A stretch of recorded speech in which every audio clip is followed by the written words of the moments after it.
이 목표를 향해 불철주야 자기 시간도 없이 피땀을 흘릴 것이고, 아마 국가대표가 되어서도 4년이라는 시간 동안 피나는 아마 자신과의 싸움을 하면서 올림픽을 준비할 겁니다.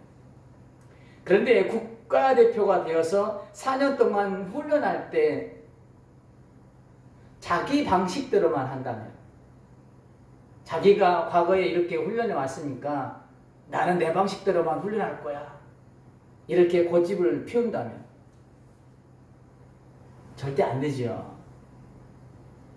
심지어는 선수촌에서는 그 종목에 맞게, 그리고 그 사람에 맞게 식단 조절까지 한다고 합니다. 그 종목에 특화되게끔 식단 조절까지. 그리고 선수 곁에는 항상 그 훈련을 지도해주는 그 종목을 대표하는 감독과 코치진이라는 스태프들이 있습니다. 선수는 감독과 코치의 방식에 따라 훈련할 때에 최고의 성과를 낼 수 있는 거예요.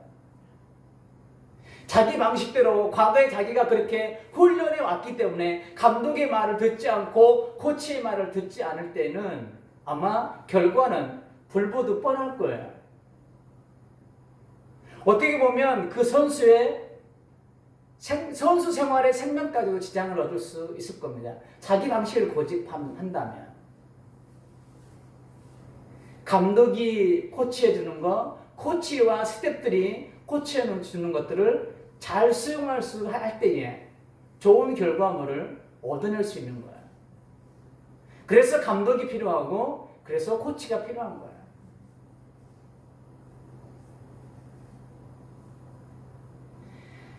감독과 코치의 말을 잘 듣고 그대로 훈련해야 된다는 겁니다. 오늘 우리가 살펴볼 본문에서도 보면 감독으로 볼 수 있는 예수님과 선수로 볼 수 있는 제자들이 이 감독이신 예수님의 말씀을 잘 듣지 않는 그런 말썽쟁이 같은 그런 선수들과 같은 그런 제자들의 모습을 살펴볼 수 있습니다. 본문을 함께 나누면서 성령님을 통한 큰 깨달음이 우리 안에 있기를 소망해 봅니다. 본문은 겟세마네 동산에서 기도하신 모습으로 유명합니다. 내 뜻대로 마시고 아버지의 원대로 되기를 원하나이다. 예수님의 기도가 아주 유명한 기도가 기록되어 있는 것이 오늘 본문의 내용이기도 합니다. 먼저 본문을 들어가기 전에 우리 전단락을 한번 우리가 살펴볼 필요성이 있습니다. 그 전단락에서는 베드로가 3번 예수님을 부인할 것을 예수님께서 미리 말씀해 주세요. 베드로야, 네가 닭이 울기 전에 3번 나를 부인할 거다. 이렇게 예수님께서 베드로를 향해서 말씀합니다. 그런데 베드로는 뭐라고 그래요? 절대 예수님을 십자가에 죽게끔 내버려두지 않을 것이고 나는 예수님을 부인하지 않을 것입니다. 이렇게 호언장담합니다. 그리고 난 후에 이제 본문으로 들어와서 예수님께서는 겟세마네 동산에 오셔서 제자들을 밑에다 두고 3명만 데리고 이제 동산으로 기도하러 올라가십니다. 기도로 올라가시고 그곳에서 도착하여 3명의 제자에게 기도로 깨어있으라고 당부를 하십니다. 34절 봅니다. 말씀하시되 내 마음이 심히 고민하여 죽게 되었으니 너희는 여기 머물러 뭐하라? 깨어있으라. 다른 말로 함께 기도해 주라는 말씀이에요. 예수님도 인간이시기에 예수님께서는 앞으로 자신에게 닥쳐올 모든 일을 생각할 때 엄청난 두려움에 지금 휩싸이고 있습니다. 예수님은 3명의 제자에게 이 두려운 마음을 말씀하시면서 함께 기도하기를 원하셨습니다. 왜 안 두렵겠어요? 죽음을 앞두고 있는데. 그리고 어떻게 예수님께서 자기가 죽을 것인가에 대해서도 알고 계신데 왜 두렵지 않겠어요?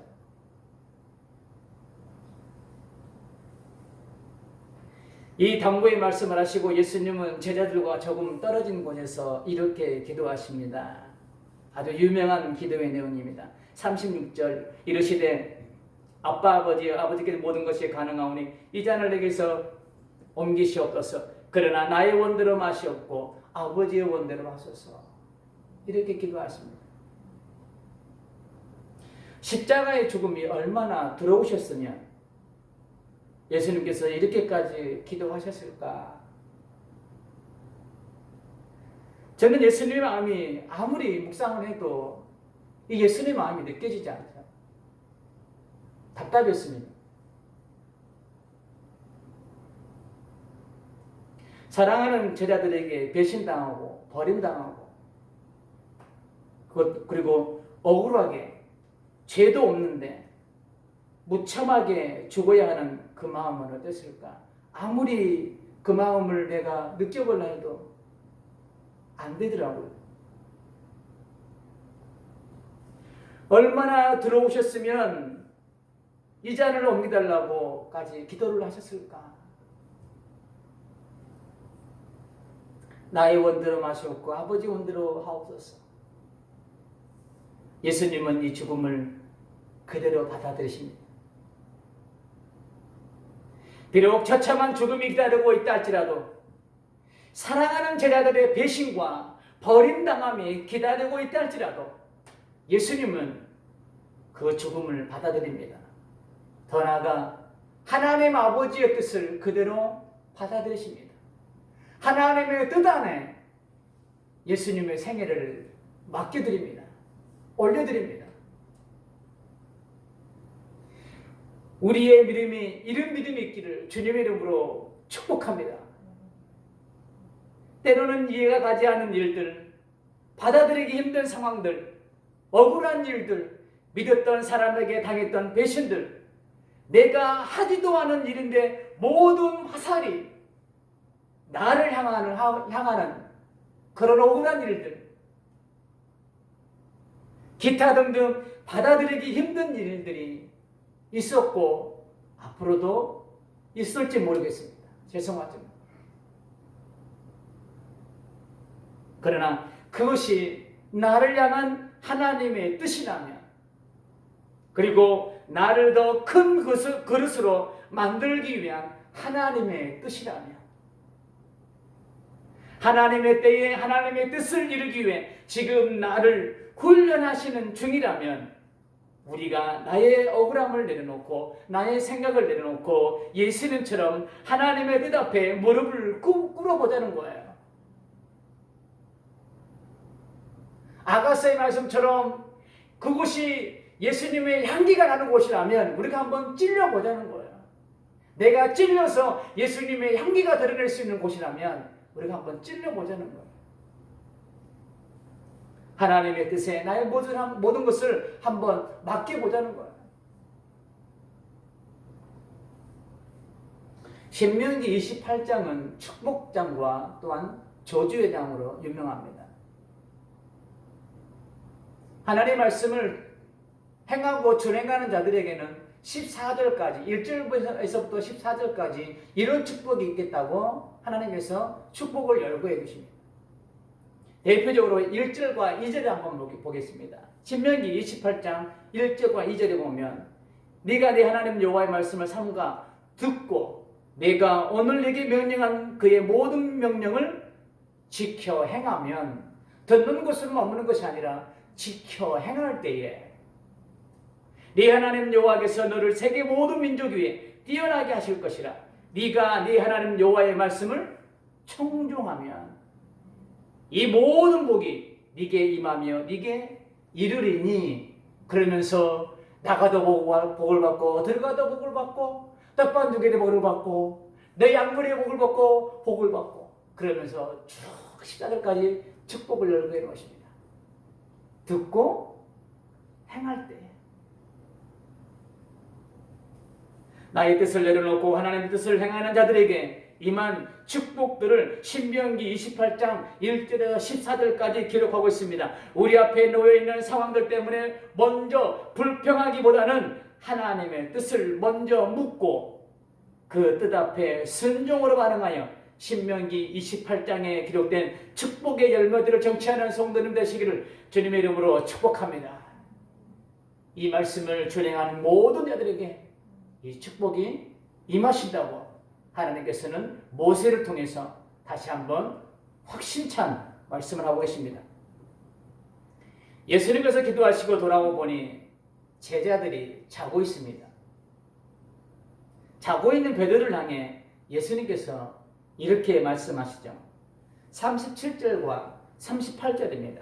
돌아오사 제자들이 자는 것을 보시고 베드로에게 말씀하시되 시몬아 자느냐 네가 한 시간도 깨어있을 수 없더냐 시험에 들지 않게 깨어있어 기도하라. 마음에 있는 원이로되 육신이 약하도다. 자, 시험에 들지 않게 깨어 기도하라. 예수님은 왜 유독 3명의 제자를 데리고 갔는데 유독 왜 베드로에게만 지목하여서 말씀하셨을까? 시험에 들지 않게 깨어 기도하라. 시몬아 왜 자느냐? 아마 오늘날 성도들에게 모든 성도들 앞에서 아무개 집사, 아무개 원사, 아무개 장로 왜 그렇게 살아? 그렇게 했다면 아마 시험 들어서 교회 옮기실 거예요. 근데 오늘 베드로가 지금 그런 상황인 거예요. 제자들 앞에서 세워놓고 제자들을 동일하게 잤는데 유난히도 한 예수님께서 시몬아 왜 자느냐?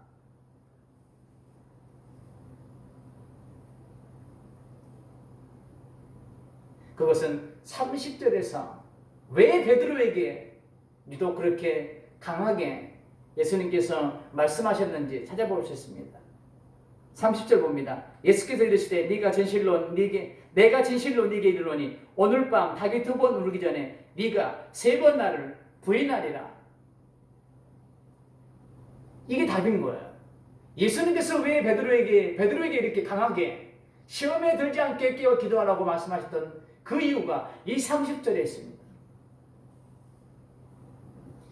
예수님의 이런 말씀 끝에 예수님과 함께 죽을지언정 절대 그럴 일 없을 겁니다 라고 호언장담했던 사람이 베드로입니다. 그러나 예수님은 잘 알고 있었습니다. 무엇을요? 이 일이 뭐예요? 예수님을 부인하지 않는 것, 어떤 상황에서도 예수님을 부인하지 않는 이 일은 인간의 힘으로는 절대적으로 안 된다는 사실을, 인간의 육체를 입고 있는 이 베드로의 그 힘으로는, 그 자신의 능력으로는 절대 베드로는 이길 수 없다는 것을 예수님은 너무나도 잘 알고 있었던 거예요. 그래서 예수님께서 이 30절의 베드로의 호언장담을 보면서 네가 이것을 지켜내기 위해서는 깨어서 기도해야 된단다. 네 힘으로는 안 된단다. 기도를 통해서 하나님의 능력과 하나님의 은혜를 힘입어야만이 네가 지금 입술로 고백했던 이 예수님을 부인하는 이 삶을 살지 않을 수 있단다. 그렇기 때문에 지금 예수님께서 베드로에게 말씀하고 계시는 거예요. 그래서 베드로에게 이 시험에 이기려면 깨어 기도해야 한다고 예수님께서 다시 찾아오셔서 말씀하고 계시는 거예요. 아담과 하와는 최초에는 죄에 대한 DNA가 없었습니다. 그런 그들도 죄에 대한 그런 DNA가 없는 아담과 하와도 죄를 지었죠. 그런데 근본적으로 우리가 죄에 대한 DNA를 가지고 있는 그런 인간들이, 우리는 사단의 유혹을 우리의 힘으로 이겨낼 재간이 없습니다.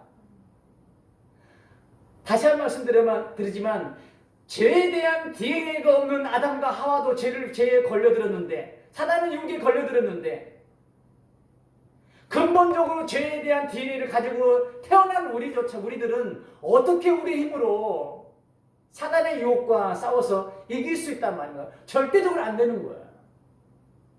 이길 수 없는 거예요. 우리 힘으로는 승산이 없는 싸움인 거예요. 예수님은 이것을 너무나도 잘 알고 있었습니다.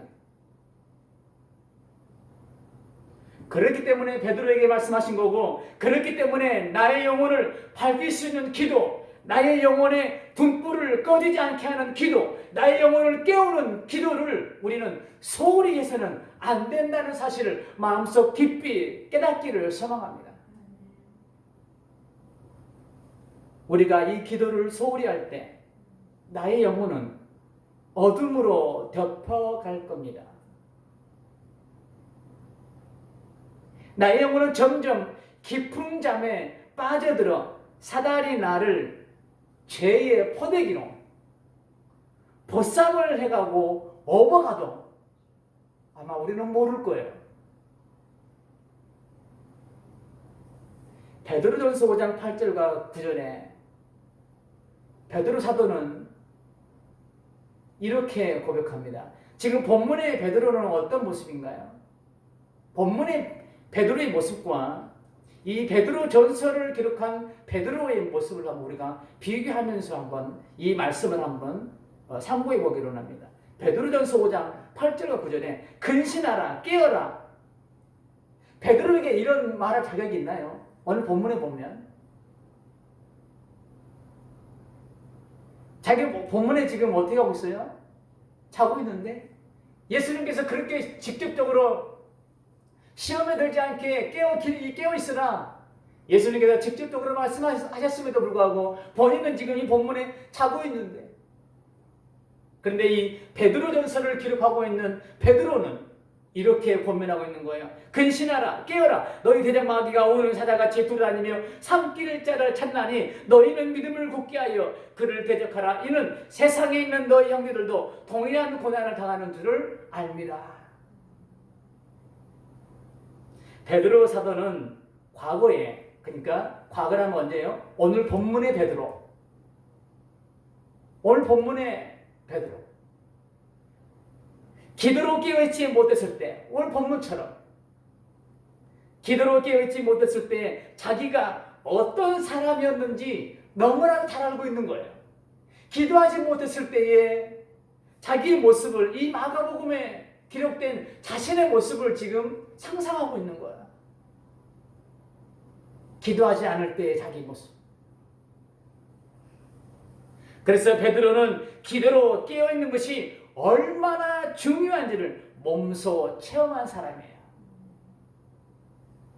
그래서 지금 소아시아에 흩어져 있는 믿음의 성도들에게 그렇게 지금 강력하게 외치고 있는 거야. 근신하여 기도해라. 내가 과거에 기도하지 않으니까 이는 사단과 같은 우사자와 같은 그런 삼깃자를 찾고 있는 사단에게 내가 밥이 되었다. 그렇지 않기 위해서는 여러분도 나와 같은 그런 과거의 그런 삶을 살지 않으려면 여러분도 지금 깨어서 기도해야 됩니다. 이거를 지금 목 놓아 외치고 있는 거예요. 사단을 대적하기 위해서는 굳건한 믿음이 필요합니다. 세상을 이길 힘은 이것이니 너희 안에 있는 믿음이니라 말씀하신 것처럼 우리가 세상을 이기고 사단을 이기려면 이 믿음이 필요한 거예요. 그런데 이 굳건한 믿음을 얻기 위해서는 근신하여 깨어있는 것, 다른 말로 기도로 깨어있어서 그 기도를 통해서 우리가 은혜를 공급받을 때에 우리는 굳건한 믿음을 소유할 수 있게 되는 거예요. 기도하지 않으면 이 은혜가 차단되는 거예요. 이 공급이 차단되면 우리의 믿음이 자랄 수 없는 거예요. 믿음은 들으면서 나는 거예요.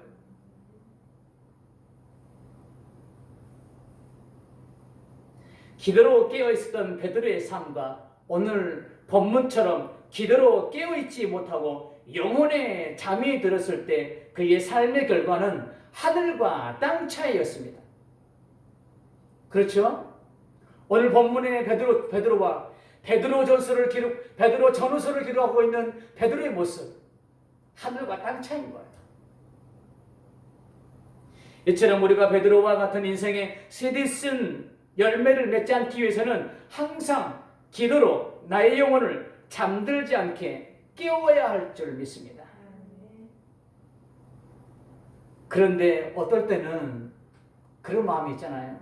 기도해야 되는 것을 알고 있어요. 그래, 기도해야지. 그래, 지금은 기도할 때야. 말세가 다가오니 기도해야 될 때야. 알고는 있습니다. 저도 그래요. 알고는 있습니다.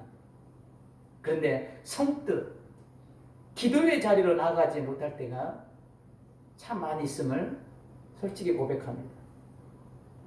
기도의 자리로 나가지 못하는 데는 여러 가지의 이유들이 있겠죠. 왜 이유가 없겠습니까? 처녀가 임신해도 할 말이 있고 저 무덤에도 핑계 없는 무덤 없다고 다 이유가 있겠죠. 그런데 오늘 본문을 묵상하며 설교를 준비하다가 소망을 발견한 단어가 있었습니다. 반복된 단어. 그 단어가 내 가슴에 큰 울림으로 다가왔어요. 그리고 소망을 발견하게 됐습니다. 그 단어는 37절에 한번 보세요. 37절. 어떻게 시작하나요? 돌아오사. 기도하시고 예수님께서 제자들에게 돌아오십니다. 그리고 40절 봅니다. 40절. 어떻게 시작하나요?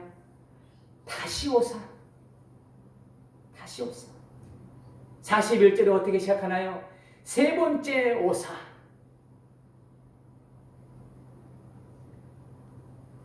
이게 그동안 이 마가복음을 성경을 읽으면서 그동안 놓쳤던 은혜 중에 하나가 이 단어가 오늘 굉장히 저에게 큰 울림으로 다가왔어요. 다시 오사. 돌아오사. 세 번째 오사. 예수님은 앞으로 본인에게 닥칠 일을 생각할 때 그 일 하나만으로도 다른 것을 돌아볼 여유가 아마 없었을 거예요.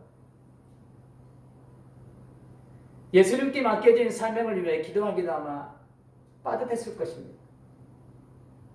그런데 왜 예수님은 본인의 기도를 멈추시고 제자들에게 자꾸 찾아와 깨어 기도하라고 말씀을 하고 계시는 걸까요? 이 대목에서 예수님의 사랑을 볼 수 있었습니다. 저는 예수님의 섬세한 손길을 볼 수 있었습니다. 예수님은 제자들 자신 스스로가 깨어 기도할 수 없음을 너무나도 잘 알고 있었습니다. 얘네들한테 아무리 이야기해도 얘네들 스스로는 기도할 수 없는 연약한 존재지. 이런 제자들의 상황을 너무나도 잘 알고 계신 예수님께서 제자들에게 찾아오셔서 지금 그들을 깨우고 계시는 거예요. 그래, 내가 너의 상황들을 잘 알아. 너의 스스로는, 너의 힘으로는 내가 아무리 이야기해도 이 기도의 자리에 지금 깨어있는 자리에 나올 수 없다는 걸 내가 안단다. 그렇기 때문에 내가 너희를 찾아가서 너희를 지금 깨우고 있단다. 기도하지 않으면 시험에 빠져 허우적될 제자들을 생각하시면서 마음이 너무 아프기에 계속해서 찾아오셔서 시험에 들지 않게 깨어 기도하라고 지금 제자들을 깨우고 있는 거예요. 이것은 제자들을 먼저 생각하시는 예수님의 사랑인 거예요.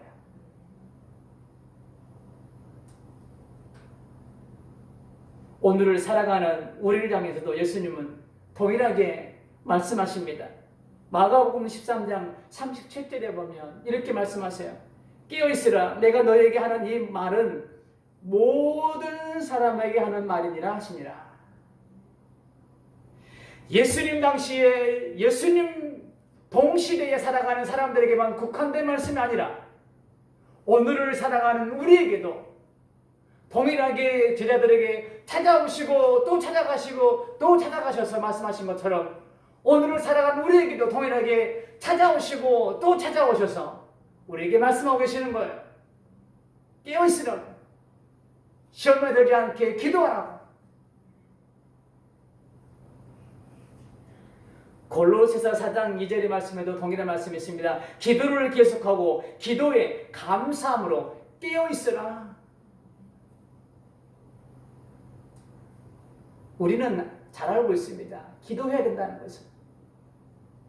그러나 이것조차도 우리의 힘으로는 할 수 없다는 것을 예수님은 잘 알고 계시기에, 나의 이런 연약함을 잘 알고 계시기에 제자들에게 찾아오시고 또 찾아오셔서 제자들을 깨워주신 것처럼 오늘을 살아가는 나에게도 동일하게 말씀으로 찾아오시고 또 찾아오셔서 말씀해 주시는 거예요. 시험에 들지 않게 기도하라고, 영혼이 잠들지 않게 기도하라고, 우리를 포기하지 않으시고 여전히도 오늘도 이 시간도 찾아오셔서 여러분들에게 이렇게 말씀하고 계시는 거예요. 시몬아, 시험에 들지 않게 기도하라. 깨어있어라. 혹시 지금 코로나와 여러 가지 상황 때문에 기도를 멈추고 계십니까? 영혼이 잠들어 있습니까? 지금 여러분을 찾아와 노크하고 계십니다. 이 노크 소리를 듣고 영적 잠에서 깨어날 수 있기를 주님의 이름으로 축복합니다. 결론입니다.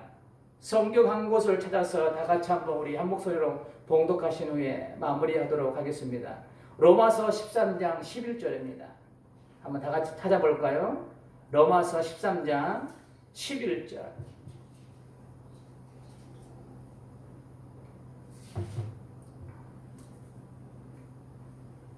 다 같이 한 목소리로 봉독합니다. 시작. 또한 너희가 이 시기를 알거니와 자다가 깰 때가 벌써 되었으니 이는 이제 우리의 구원이 처음 믿을 때보다 가까웠습니다.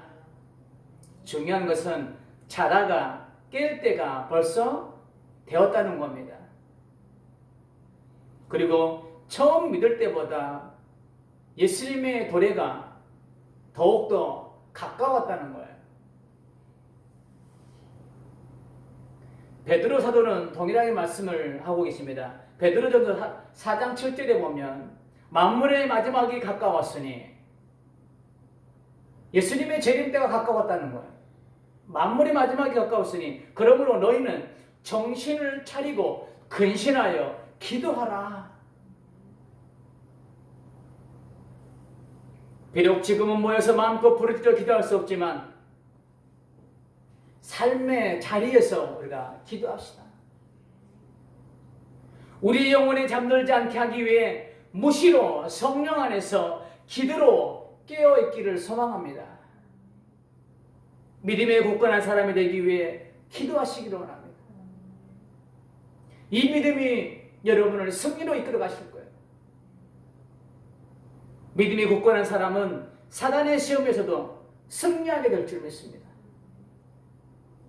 내가 기도하지 않고 영적 잠을 자면 시대를 분별할 수 없습니다. 상황을 분별할 수 없습니다. 이게 하나님의 뜻인지 사단이 준 유혹인지 상황을 분별할 수 없어요. 기도하지 않으면. 나의 뜻인지 하나님의 뜻인지 분별할 수 없습니다. 그렇기 때문에 기도로 나의 영혼이 잠들지 않고 항상 깨어있어 시대를 분별하고 상황을 분별하고 또한 시험에 들지 않고 하나님의 뜻을 이루어가는 모든 성도님들이 다 되셔서 신명기 28장 1절에서 14절까지의 축복을 다 받아 누리시는 귀한 성도님들의 삶이 되시기를 주님의 이름으로 축복합니다. 아멘. 우리